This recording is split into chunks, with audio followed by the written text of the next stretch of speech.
ગોંડલમાં તાજેતરમાં બનેલી કેટલીક ઘટનાઓ અને રાજકીય તણાવને કારણે કાયદો અને વ્યવસ્થાની સ્થિતિ છે તે અંગે સમગ્ર રાજ્યમાં ચર્ચાઓ જાગી છે। સ્થાનિક સ્તરે જે પ્રમાણે જૂથબંધી, રાજકીય હરીફાઈ અને કેટલીક ગુનાહિત ઘટનાઓ કાયદો અને વ્યવસ્થા પર અસર કરે છે।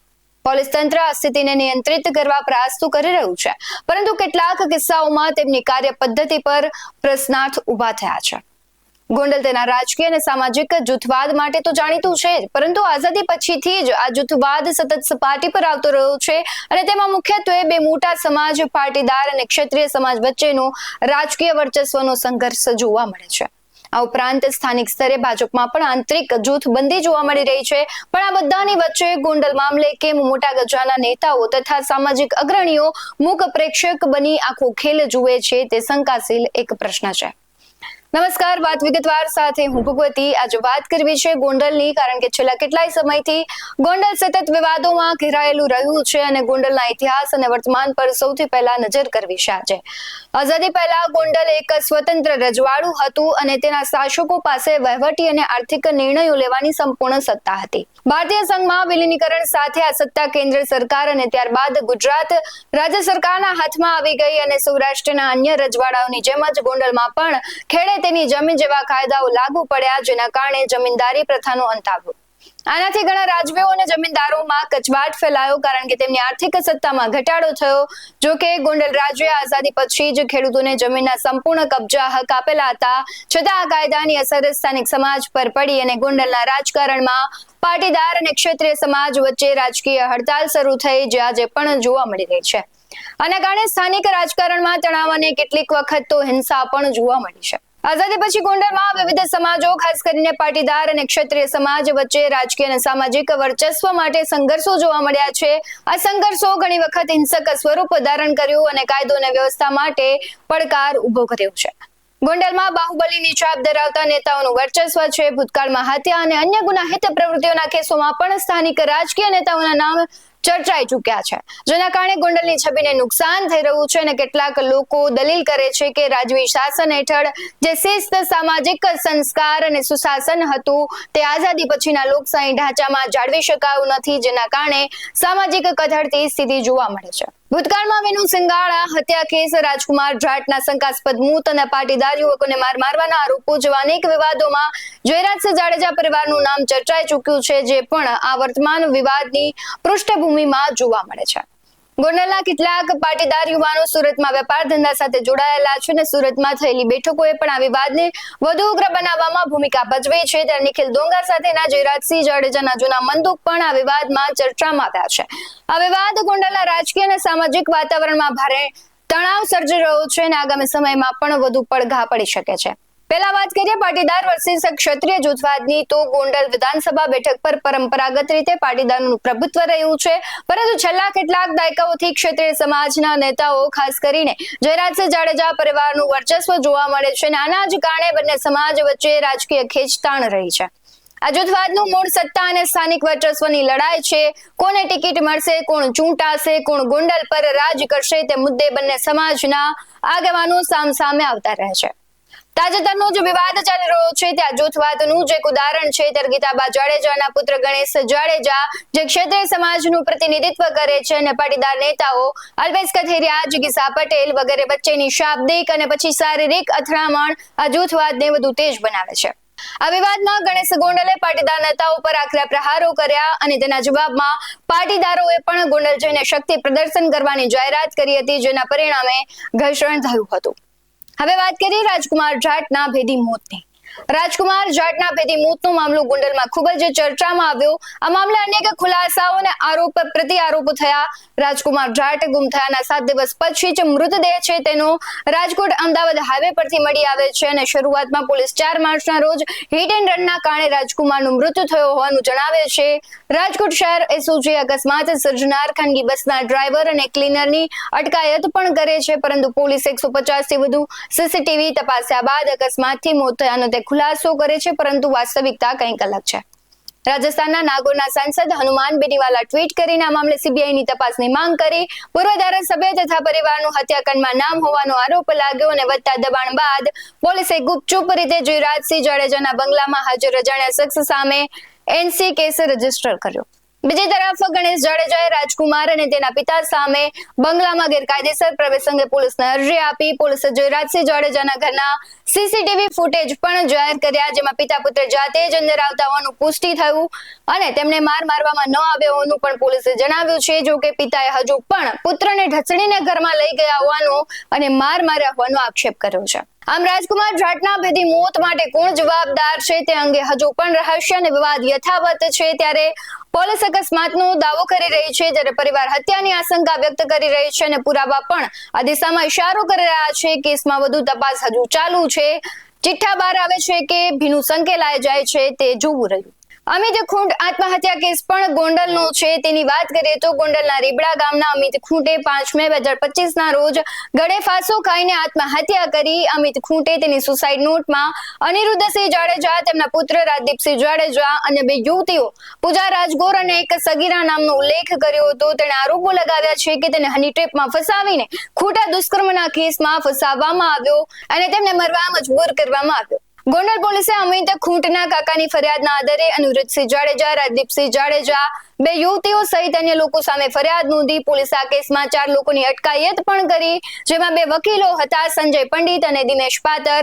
દુષ્કર્મની ફરિયાદ કરનારા સગીરા અને તેની બહેનપણી પૂજા રાજગોરનો પણ સમાવેશ થાય છે. ત્યારે પૂજા રાજગોરે કબૂલ્યું હતું કે તેને અમિત ખૂંટને હની ટ્રેપમાં ફસાવ્યો છે. પૈસા અને સારી નોકરીની ઓફર આપવામાં આવી હતી અને તેણે આ કાવતરું રચ્યું હતું. Additional district and sessions court advocate Sanjay Pandit અને દિનેશ પાતર બંનેના જામીન મંજૂર થયા. આ કેસને લઈને રાજકોટ અને ગ્રામ્ય વિસ્તારોમાં ભારે રોષ પણ જોવા મળ્યો અને અમિત ખૂંટને ન્યાય મળે તે માટે સંમેલન યોજાયું, જેમાં આરોપીની તાત્કાલિક ધરપકડ ન થાય તો રીબડા ખાતે મહાસંમેલન યોજવાની ચીમકી પણ ઉચ્ચારવામાં આવી. અમિત ખૂંટની પત્નીએ પણ મુખ્યમંત્રીને પત્ર લખ્યો છે અને ન્યાયની માંગણી કરી છે. આ કેસમાં રાજકીય ગરમાવો પણ જોવા મળ્યો છે. અનિરુદ્ધસિંહ જાડેજાએ ગોંડલના પૂર્વ ધારાસભ્ય જયરાજસિંહ જાડેજા પર સુસાઇડ નોટમાં ચેડા કરવાનો અને તેમને ખોટી રીતે ફસાવવાનો આરોપ લગાવ્યો છે. ત્યારે જયરાજસિંહ જાડેજાએ આ આરોપોને નકારી કાઢ્યા છે. હજુ એમાં કાર્યવાહી થઈ રહી છે. પોલીસ તપાસ ચાલુ છે. શું રહસ્ય બહાર આવે છે કે પણ આમાં પણ ભીનું સંકેલાય છે તે જોવાનું રહ્યું છે.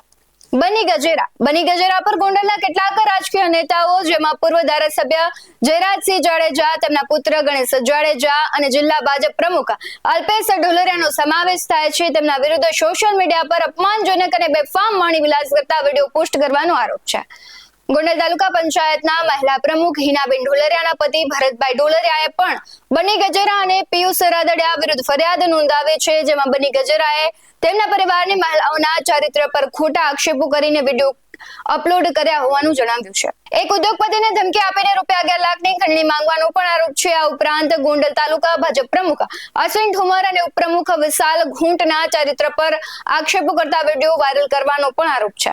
ઉપરોક્ત ફરિયાદોના આધારે ગોંડલ તાલુકા પોલીસ, સુલતાનપુર પોલીસ અને જેતપુર પોલીસ સ્ટેશનમાં બની ગજેરા વિરુદ્ધ અલગ-અલગ ગુનાઓ નોંધાયા છે અને હવે બની ગજેરા અને પિયુષ રાદડિયાની જે ધરપકડ બાદ પિયુષ રાદડિયા છે તેમની તબિયત લથડે છે અને પિયુષ રાદડિયાને હોસ્પિટલમાં દાખલ કરવામાં આવે છે. હાલ દિનેશ પાતર અને પિયુષ રાદડિયા બંને સારવાર હેઠળ છે. ત્યારે હોસ્પિટલમાં એડમિટ દિનેશ પાતર પોલીસ અને અધિકારીઓ પર આક્ષેપ લગાવી રહ્યા છે અને તે જયરાજસિંહના ઇશારે ચાલતા હોય તેવું કહી રહ્યા છે. ત્યારે શું આક્ષેપ કરી રહ્યા છે દિનેશ પાતર, તેના પર નજર કરીએ. ગોંડલ મેઘવા સમાજનો ઉપપ્રમુખ છું. તમારા પેટમાં પાણી નથી હલતું, મરી જાવ સલાહ. મને દવા પાઈ દો. દિનેશભાઈ સારવાર લઈ લો પેલા.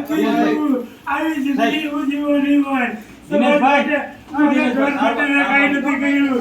આ લોકોની સાફ નથી કર્યું. મને ઘર માટે કાઈ નથી કર્યું. સમાજ માટે લઈ જાઉં છું. આજે આવી હાલત કોઈ આગળ આવતા નથી. કોંગ્રેસના નેતાઓ ક્યાં છે? વાત થઈ ગઈ, શક્તિસિંહનો ફોન આવી ગયો. વાત થઈ ગઈ. કોઈ જોડાતું નથી. સારવાર લઈ ગયો.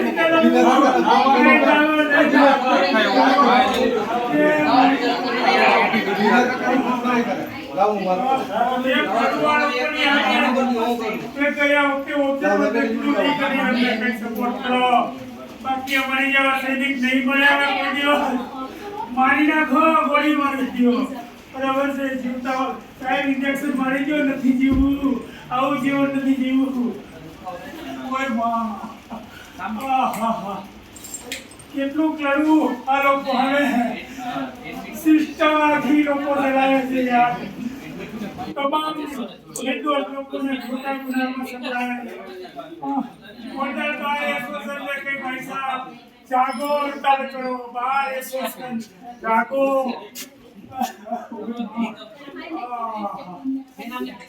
કોઈ માંગણી નથી, કોઈ આ આખા ગુજરાતની તમામ અદાલતોના તમામ એડવોકેટને કે હડતાલ કરો, કોર્ટ બધી બંધ કરી દો, ત્યારે આ લોકોને ખબર પડશે. તમામ કોર્ટ બંધ કરી દો, બરોબર છે. એક કાયદા નિષ્ણાતને આવી રીતના હેરાન કરે અને કોઈ સપોર્ટ નથી કરતું.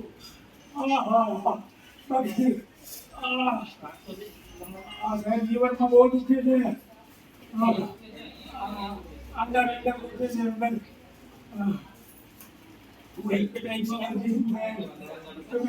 લખી દીધું છે ફાઇલ બતાવ ને ખોટી વાત ને ખોટું બોલતા આવડતું પણ નથી. રોજની 500 રૂપિયાની એક ગોળી દીધું ડેઈલી જીવવા માટે. કોઈ બા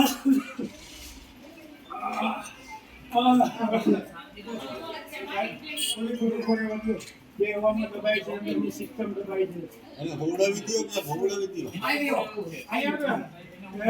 પીવાનો જાગો, આવો સૈનિક નહીં મળે તમને ભાઈ સાહેબ.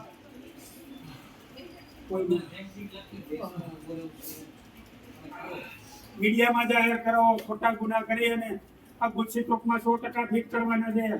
બરોબર, હું તો નિષ્ણાત છું, મને ખબર પડી જાય છે એના ઉપરથી હું તો ખોટું કરવા માંગે છે.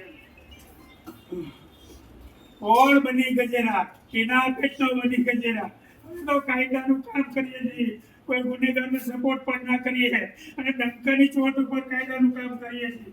જાવલે ખુલ્લેઆમ ગુનેગારી કરે એને તો પકડો, હરામખોરો.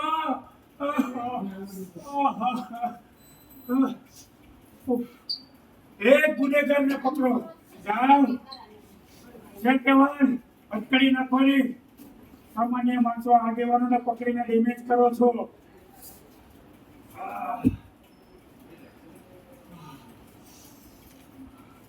સાહેબ કાલે મારું બીજું બધું લોકઅપમાં પંખા બંધ કરી દીધા લોકોએ. શ્વાસ નહોતો લેવો છો. મોઢા ઉપર રૂમાલ રાખી અને પાણી નાખી એટલે તમારે ફેફસામાં પાણી વીણું જાય. મેડિકલમાં કાંઈ ન આવે. એક કીટ રાખી દઈએ અને પછી માથે પાણી નાખીએ એટલે કાંઈ મેડિકલમાં જ ન આવે. આવી રીતના હેરાન કરેલા. એક કીટ રાખી અને પાણી નાખે એટલે પાણી ફેફસામાં ખરી જાય. કોઈ મેડિકલમાં કંઈ ના આવે. ઓલા બિચારાને છોકરાનું શું નામ છે કરી જાય. પિયુષને બેકીન રાખી અને પાણી પીવે, ફેફસામાં પાણી ભરાઈ ગયું. આયા બેક લોકોના કામ કરવા પાછો આવ્યો. વધશે તકલીફ તું બોલ માં શાંત રહે. તંત્રે મને તો હા ભાઈ દવા પાછો ભીટ કર્યો. આ જાવું યાર. બોલ માં શાંત થઈ જાવ તું. ભાઈ ઘડીક બધા વિખરાવતો લઈ ઘડીક શાંત થઈ જાય. અમારી સાથે ચાલવામાં પણ લોકો ડરે છે. એકલા હાથે કેટલું લડવું આની સામે. આ બે બાપ દીકરો તો પાકિસ્તાનના ગુંડાઓ કરતા પણ ખરાબ છે.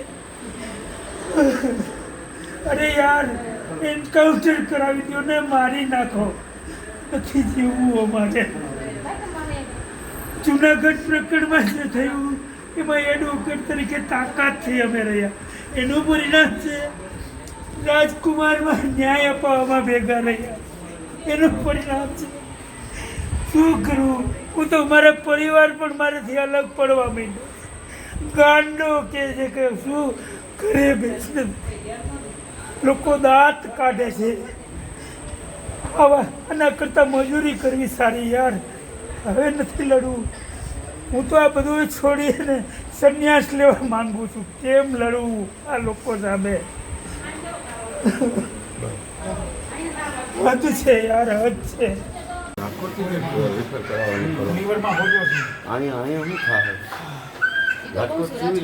બે દિવસથી અનાજ ખાતું નથી, ખાલી ફ્રૂટ ખાઉં છું. કોઈ ઓલા પિયુષ રાદડિયાને નેપકિન મોઢામાં રાખે પછી પાણી પીવડાવે એટલે રિપોર્ટમાં કાંઈ ન આવે. કોણ પીવડાવે? હા, કોણ પીવરાવે? અહીંયા ગોંડલ તાલુકામાં બિચારાને હેરાન કર્યો છે પોલીસવાળા. અરે કોઈ પરમાર કરીને એવો છે સ્પેશિયલ પીઆઈ પરમાર? હા, ઈ એને ઓડેદરા હા ડીવાયએસપી હા. કેવા અરે ભાઈ રાતના પોલીસ આવે ને જાય ડીવાયએસપી ઝાલાને 3 વાર બોલ્યો આમ કોઈ નો જોવે. તમને કેટલા વાગ્યાની મજા નહોતી અને કેટલા વાગે તમને લેવા એ બધું થઈ ગયું અને કોર્ટના અધિકારી હતા બધાના નામ મારા ક્લાયન્ટને મળવા ગયો ને મારા ક્લાયન્ટને મળવા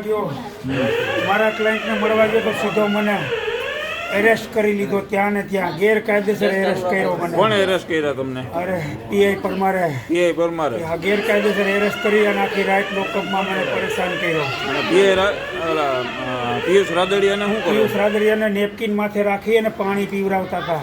એનું મેડિકલ નો આવે બિચારા આગળ એવડો ટોર્ચર કર્યો. મને તો ટોર્ચર ન કરીએ એટલે મને માનસિક ત્રાસ આપ્યો.